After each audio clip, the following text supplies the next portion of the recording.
But it's been about 3 months since the tragedy in West Texas that left many killed or injured and even more without a home. Through it all, a lot of people there, though, have remained big Texas Ranger fans, and today the team is giving some of that love back.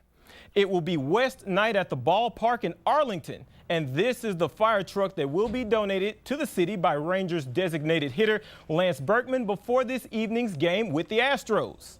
Lance answered the bell after finding out the city needed to replace a truck that was destroyed in the explosion.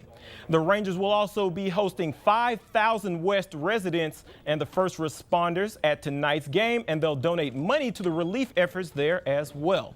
We'll have highlights from the game coming up tonight at 10.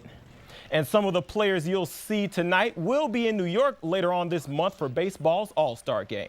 No Rangers or Astros were named starters, but the Rangers' presence will be felt on the American League roster. Pitcher Yu Darvish and his 2.78 ERA join Joe Blanton as pitchers as well as pitching All-Stars for the team, while Nelson Cruz will be a backup outfielder. The Astros' lone All-Star, Jason Castro, who makes the team for the first time in his career. Well, it seems like even Olympic gymnasts don't flip as much as Dwight Howard does.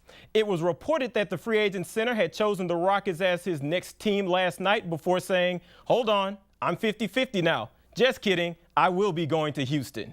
The Rockets will indeed be Howard's next team as he leaves the Lakers and their $30 million on the table.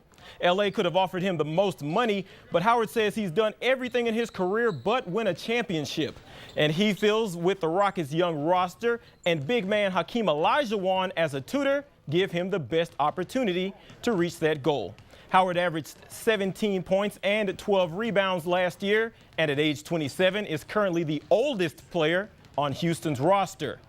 Meanwhile, across the Atlantic, Wimbledon held its women's singles championship this morning around 8 a.m. our time. Marion Bartoli versus Sabine Lisicki for the title. Pretty one-sided match for the most part. Bartoli comes out strong, wins the first set 6-1 and the second set 6-4 to win her first ever Grand Slam.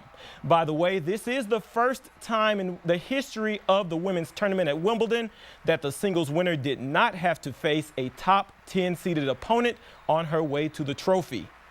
And finally tonight, what would our Sportscast be without a mention of Robert Griffin III's wedding, right? The former Baylor Bear and current Washington Redskin married his fiancée Rebecca Liddicoat today in Denver.